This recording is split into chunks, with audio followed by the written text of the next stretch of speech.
Hello folks, yes, it's me, Ghost Critic. I'm back again and I'm treating you to another LongBox History. This is the second edition, and with the second edition comes the letter B.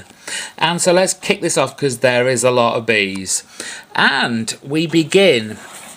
We've got Batman. Well, it's the latest Brave and the Bold series that kicked off with Batman and Green Lantern. Very nice cover there to start with. This series started off really well, I thought. It had a storyline and it made relative sense why these people were together, and there was an actual proper storyline that continued over many issues, and you got all sorts. As you can see, there are a whole range of characters that they used along the way, from a lot of well-known ones to ones that you might not have been fully familiar with or hadn't seen for a long time. And then I guess it kind of not dipped as such, but the kind of the way they were treating the title changed. It became more like two-issue stories or a one-shot kind of deal. I think this is the last major one, the Green Lantern and the Phantom Stranger storyline, that I think took in Green Arrow as well. Yeah, there we go, Green Arrow. This is the last kind of long series arc, and then it went on to, just one-shot storylines with two either quite bizarre characters or, Zombie and the Spectre there that kind of did go together. Batman and the Dial H for Hero. Black Hawk and the Flash, Batman and the Geek, there you go. Characters that you wouldn't normally put together. And this went on. There was some very nice covers actually in that series.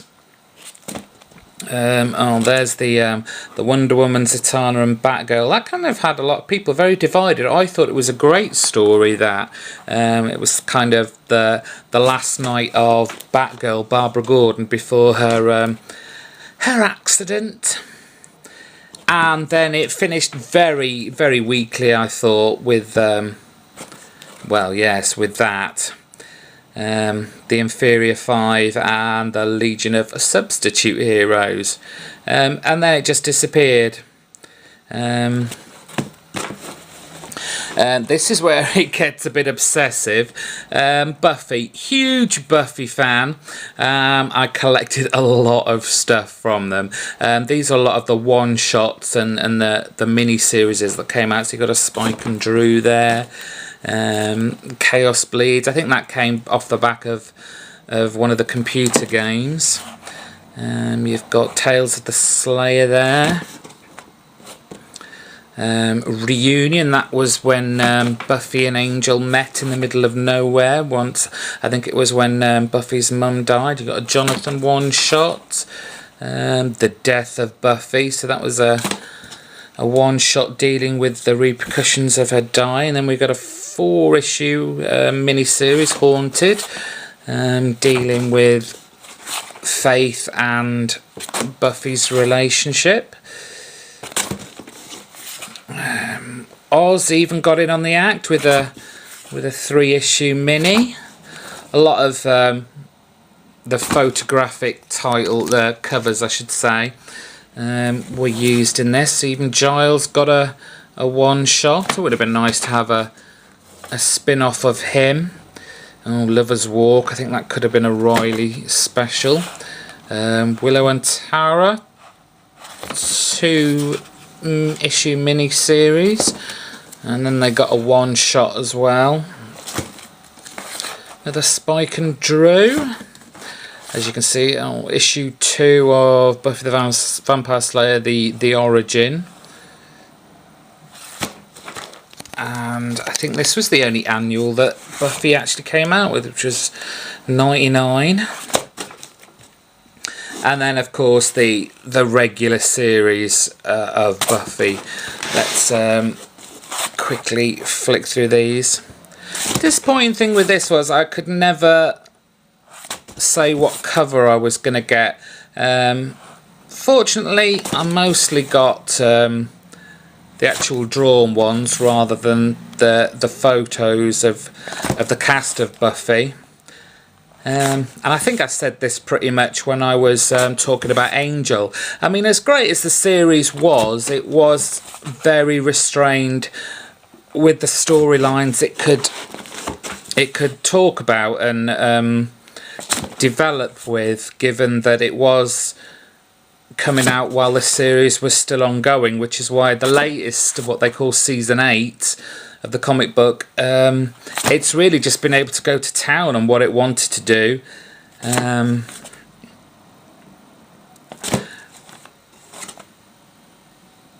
So yeah, like I said, there is a lot of Buffy here. Let's just fly through these. If you're that interested, you can always pause and have a look. I think, I'm not ashamed to say this, I still think Buffy was probably my all-time favourite TV programme. I've watched all seasons countless times, and I am currently going through them again. For anyone who follows me on Twitter, whenever I'm watching an episode, I'm usually tweeting about it. Riley. Oh, here we go, a big vast array of the photo covers rather than the artistic ones, which was a shame, because you know the pictures are all very well and good, but I am buying a comic book for the art as well as the storyline, rather than a picture of Buffy or Xander or Willow and the like. This did go on it did have a very good run on Dark Horse, to be fair to the title. It lasted a good long time.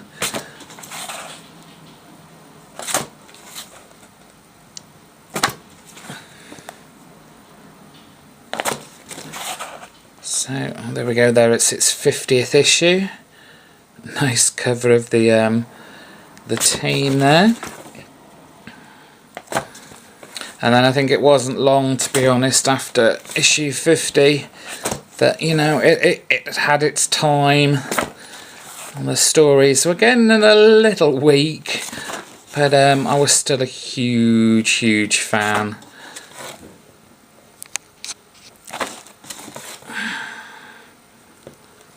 A little bit of Alice in Wonderland parody there on Buffy.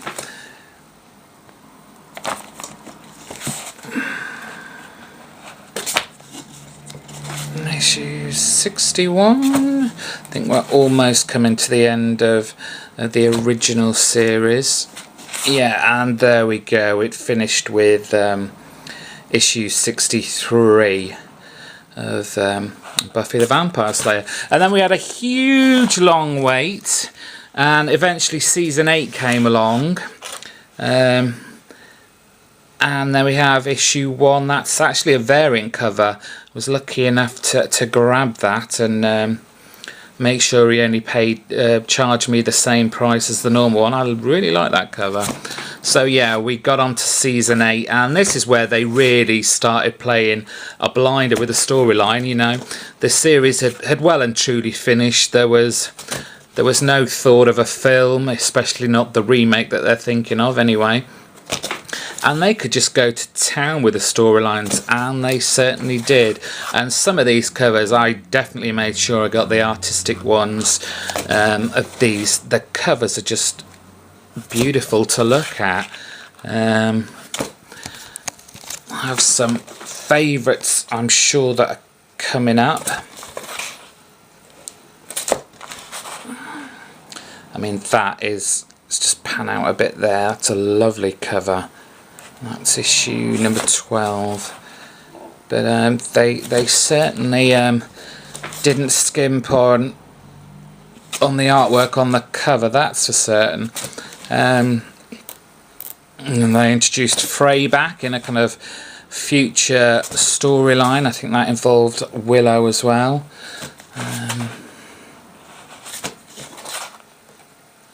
You know, that's a nice little, if we just get in there, I don't know if you can see that. They're all watching telly, and you've got a little cover of Buffy, the ill-fated cartoon version that never transpired. Let's fly through these now, because there's still a lot to go, and I'm already up to 10 minutes. But I'm very much looking forward to Buffy coming back. It's been a great time. Now, like I say, no constraint to the TV programme.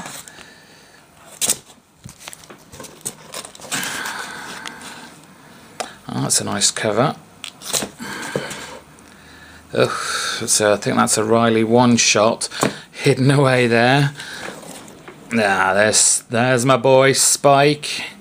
One of the best characters and best developed characters of the whole series, TV and in the comics. It's a nice cover of Buffy there. Oh, that's another Tales of the Vampire one shot. Right, so that's all the Buffy ones. Right, here we go. Something a bit different. Books of Magic. This was the life during wartime, and you know, we talk about covers. Frank Quietly doing the covers on these, and sometimes playing around with the inside, but Cy Spencer wrote a smashing story on this, and I've always loved Books of Magic. I think I'm only missing one trade now to get the whole series of Books of Magic, but there's John Constantine and Zatanna. They even made their way into the storyline. Fortunately, these things never last very long, and it's been a while since we've seen a Books of Magic ongoing. I think this didn't last more than maybe 16 or 17 issues. I'll bring that a bit closer.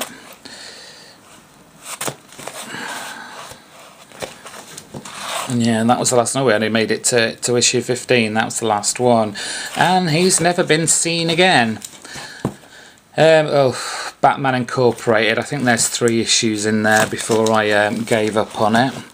I think these are going to just be random Batman comics I picked up for whatever reason. I think that one will be because of the artwork by Frank Avila.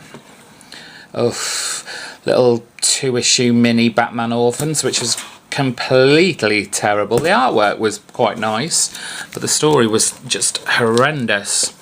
And it's the DC All-Stars Batman and Robin the Boy Wonder. Everyone had such a hard time with this, gave it such a rough go, but you know what?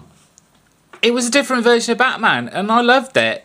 You know, it was kind of I know it's obvious, Frank Miller, he's doing Batman and Robin Sin City style. That's basically what it is, and nobody liked it.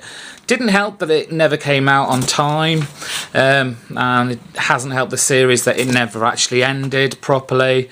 But while it was there, I loved it. I was always eager for that to come out again. But unfortunately, issue 10, we never saw anything more of that again. The Return of Bruce Wayne, their 6-issue series of Bruce coming back from the past and his journey towards coming back to us again. I've probably put all these together. There's a lot of different ones. They're not necessarily bees, but I put them all under the Batman because it is the Batman family. This was the War Games series that came out that took over all the Bat family. We've got Detective Comics there, Batman Legends of the Dark Knight, Nightwing, Batman Gotham Knights. Oh, look at that, a Robin title, just an ordinary Robin title, not Red Robin, just Robin. Batgirl, That would have been Cassandra, that one. Catwoman. The Batman title, and then it starts all over again because this was War Games Act 2, so just flick through those so you can see the covers.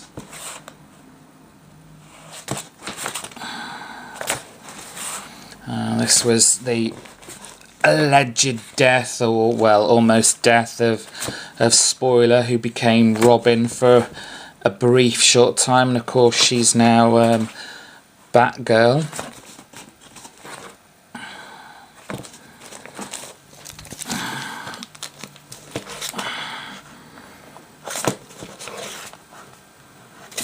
Sorry, this is a long video. That's a very interesting cover. More Catwoman, Batman, and that was the last battle, Act 3, Part 8 of 8. Great series if you obviously pick it up in trades now, but it was fun. Bad Ideas. This is Jim Mahood, isn't it? Crazy artwork, just hilarious. Got into that basically on his work on Clerks, which we'll see in the next video. Bigger Dicks, Garth Ennis. Guaranteed to Offend cover. Well, we won't look at it right now. First issue of Blade Max, didn't really get anywhere with that. Oh, there's an old Marvel Midnight Suns. Blade the Vampire Hunter. Marvel's The Brotherhood. This is kind of like a terrorist band of mutants that kind of a dark look at mutants, and it's been so long I don't even know when this was brought out. Should really have made a note about some of these before I started the video, but well, there we go. Let's flick through what's left, and that's it, and it finished at issue 8. Top Cow, some, you know, Big Busty Babes, Butcher Night, issues 1 and 2, and 4. Must have missed out on issue 3 there. And then I think finally at the end, yes, you've got the just finished event, Brightest Day. Quickly flick through these. We're almost at the end now. Oops, sorry, just change hands there. To be honest, the covers for Brightest Day, for the majority of them, they weren't exactly very exciting. Certainly wouldn't have dragged anyone into the story. Any new readers or anything like that. It's a nice cover of Batman as the White Lantern.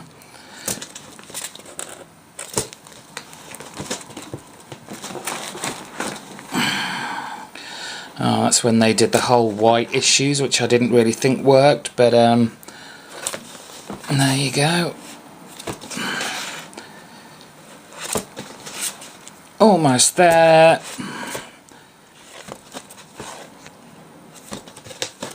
Finally, Swamp Thing as the Protector of Earth, White Lantern. And that's it for the bees. A huge bees there. I hope you enjoyed that look at the bees. And we'll see you soon looking at the seas. Take care, folks. Hope you enjoyed. Bye.